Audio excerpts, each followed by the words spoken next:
The secretions of the pineal in the yogic terminology is referred to as amruta, because once it begins its secretion, everything about you becomes sweet and beautiful. It is not the sexuality which limits it, but it's the excessive identity with the physicality which limits it. If you make it too big, you will become perverted in your head. If you try to obliterate it, you will become even more perverted in your mind.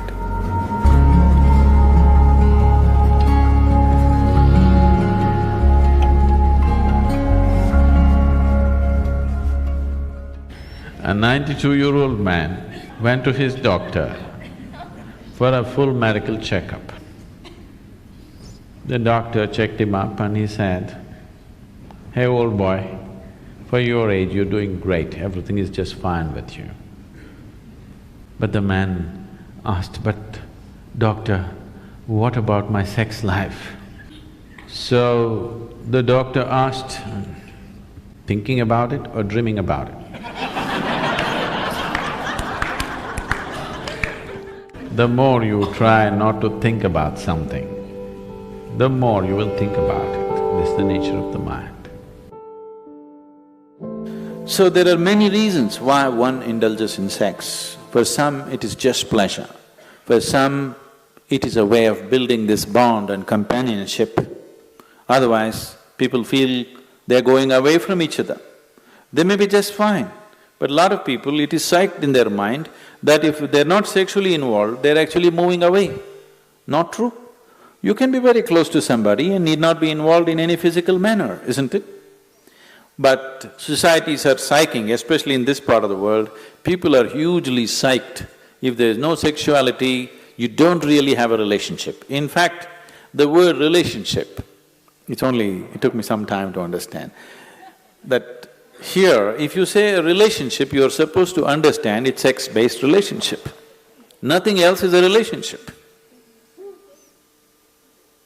If I can have a very strong relationship with you and not be concerned about your body, isn't it?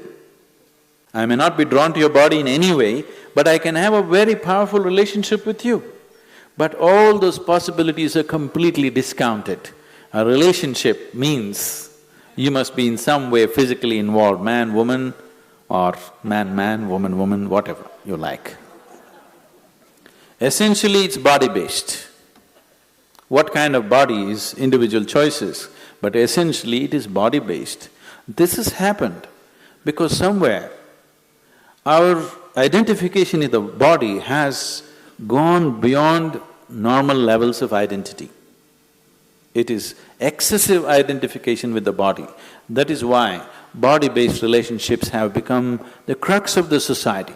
One who is too identified with your physical body naturally is sex-driven, because that is the highest thing that he knows. There are ways we can make you find something which is far bigger than this.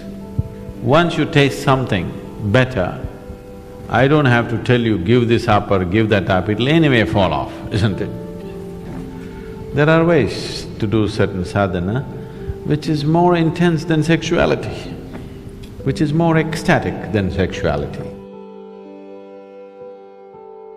On one level, if you look at it, all dimensions of yoga, one way or the other, are ultimately trying to activate the pineal. Because once it begins its secretion, everything about you becomes sweet and beautiful. It creates a whole inner pleasure, which makes all the outer pleasures look like kindergarten stuff. That's the reason yogis are just sitting with eyes closed, not because they're against pleasure, they're against small pleasures, that's all. So the Shambhavi, one thing that's happening is, it stimulates the pineal secretion in a big way, which leaves you drenched in a certain level of sweetness throughout the day. It just leaves you in a certain state of ecstasy and blissfulness because the pineal gland is active. This is one aspect of your physiology which is very close to your consciousness. The rest of the physiology is about survival, but pineal gland is one aspect of your physiology which is very, very close to transcending the physical. In the yogic traditions, this sweetness is referred to as amrita or the ambrosia or the elixir of life. One drop, if it comes into the system, suddenly the whole system just cools down, the whole system is lubricated, functions at ease, the desperation in the system is gone, the desperation in the mind is gone. So, ambrosia means you found your own pleasure. If you're extremely joyful within yourself, you found the amrita within yourself. You're an extreme state of pleasantness. Now, being with people, not anymore about squeezing pleasure out of them. Being with people is just being with them. Only now you're truly capable of love. Otherwise, it is just a open sesame trick. I love you means, whether they believe you or not, for that moment they make themselves believe you. Because they are also in need of something, you're also in need of something. Isn't it? It's like Alibaba and the 40. Open sesame means it opens. This is just like the I love you means many things open up. Now, by doing this, I'm not saying it's right or wrong, that's the way people conduct their life, there's nothing to it. But by doing this, the true possibility of knowing an intense sense of love within you is lost. You're here constantly looking, what can I get out of this person, what can I get out of that person? This is a con job. It's called a love affair. But it's a con job. But if you are extremely ecstatic by yourself, when you're being with people, it's about sharing your ecstasy. It is about, if they are not touched by it, somehow to touch them with it, rather than seeing what you can squeeze out of them. The whole fundamentals of your life will change.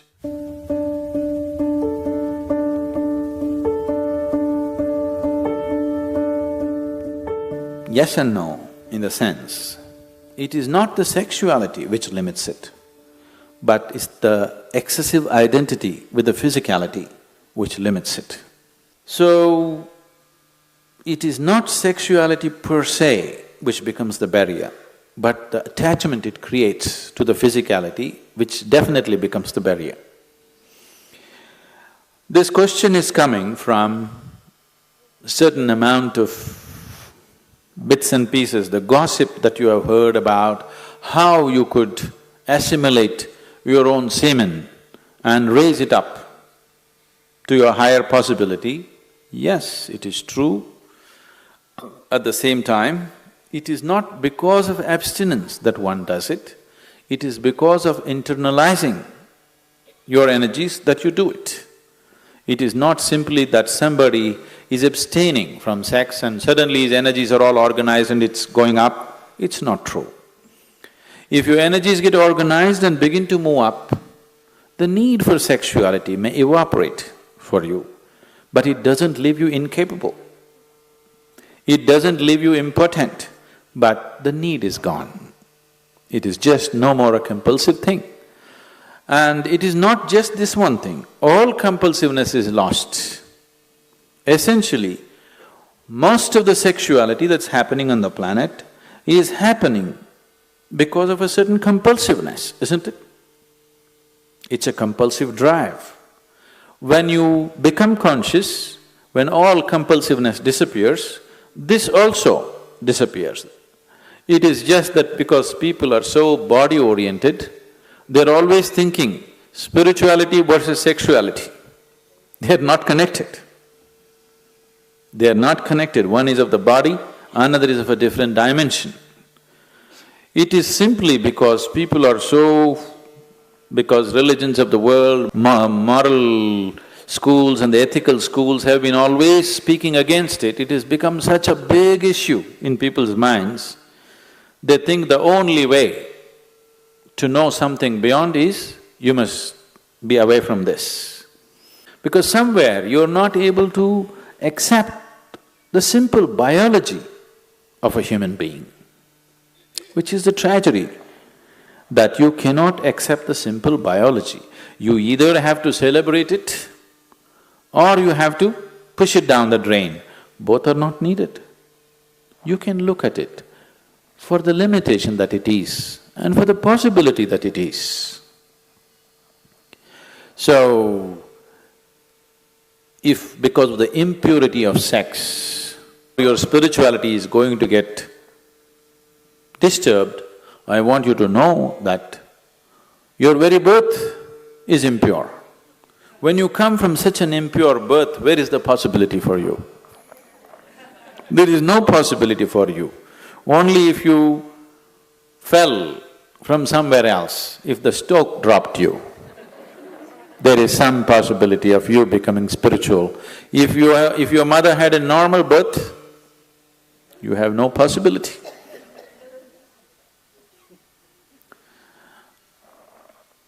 A 6-year-old girl came home one day from school and asked, "Mama, how was I born?" The mother was embarrassed. She said, "A stoke dropped you." She said, "Okay." She noted down, "Mama, how were you born?" "A stoke dropped me too." "Mama, how was grandmama born?" "A stoke dropped her too." Then the girl became serious and she went down and sat down and started writing something in her homework. Then the mother was feeling uncomfortable, she finished her cooking and then the girl had finished her homework and left the book there, she went and read. So the essay was about the family tree.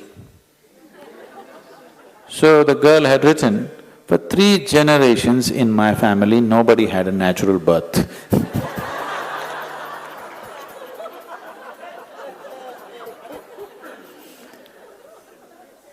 So because of absurd ideas, either we exaggerate something or we try to unnecessarily play it down. It has a certain role in your life. If you make it too big, you will become perverted in your head. If you try to obliterate it, you will become even more perverted in your mind. After all, now I am speaking, this is a kind of energy. You are looking at me, this is a kind of energy. You are listening to me, this is a kind of energy. These are different expressions of the same life energy, isn't it? Now, sexuality is also another expression of the same energy. Now, one has to decide how much of his energy, in which direction he wants to send it. Because after all, you are a limited amount of energy, isn't it? See, it's just like you have an income, let's say you have $5,000 a month. How much for the house rent, how much for eating, how much for schooling, how much just for fun, how much for vacation, you apportion, isn't it? Tomorrow morning, you got your salary, in the evening you went out and blew it up. Now the next month is going to be trouble, isn't it? Of course you have a credit card, but everything in your life, if you're handling your life sensibly, everything in your life is apportioned according to your understanding, your need and your capability, isn't it so? Yes? Your money, time, energy, isn't everything allotted the way you like to arrange it? This is also the same thing. How much of it? First of all, do you need it? Or are you doing it because of socially you're psyched? If there is a need, if I ask you to stop it, you will become perverted because it'll all happen in your head. If somebody is telling you, you have to do it, if you don't do it, you're not normal, another kind of perversion will come.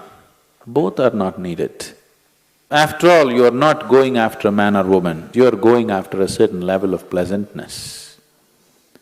So once you experience a certain level of pleasantness, wouldn't you like to dig deeper into this? Because whatever pleasantness happened, maybe you used the other person, but the pleasantness happened within you, right? So suppose anyway the pleasantness is happening within you, the other person is just a key to open this, wouldn't you like to have the key in your own hands? Yes? That if you sit like this, you are on full scale. You don't need anybody.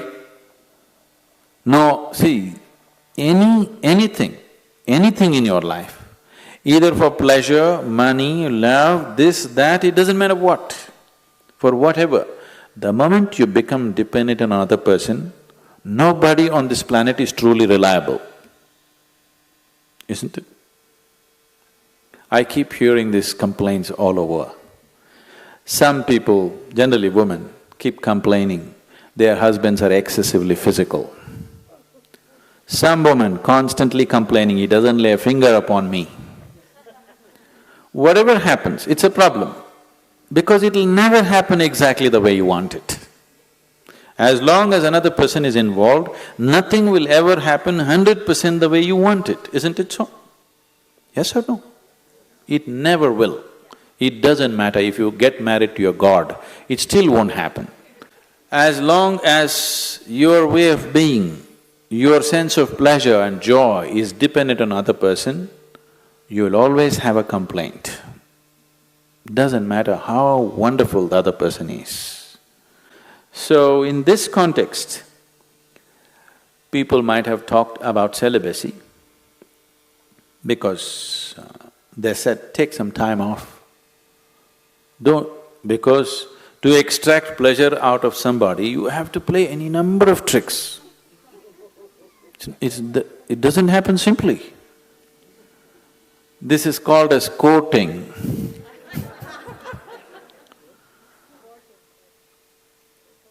Once you go to the court, the judgment day will come. It takes enormous amount of time, effort, energy, and all kinds of other things, frustrations, jealousies, problems, everything attached to it. So somebody said, take time off from those things and see if this could be internally generated, and then being with people will become more out of your love than out of your need, which is definitely a better way to be with people, isn't it? It is definitely a better way of honoring another human being, isn't it so? Give this a little more attention. Instead of paying attention to that one and that one and that one, give this one a little more attention. It will produce much more pleasure than any other one can produce for you.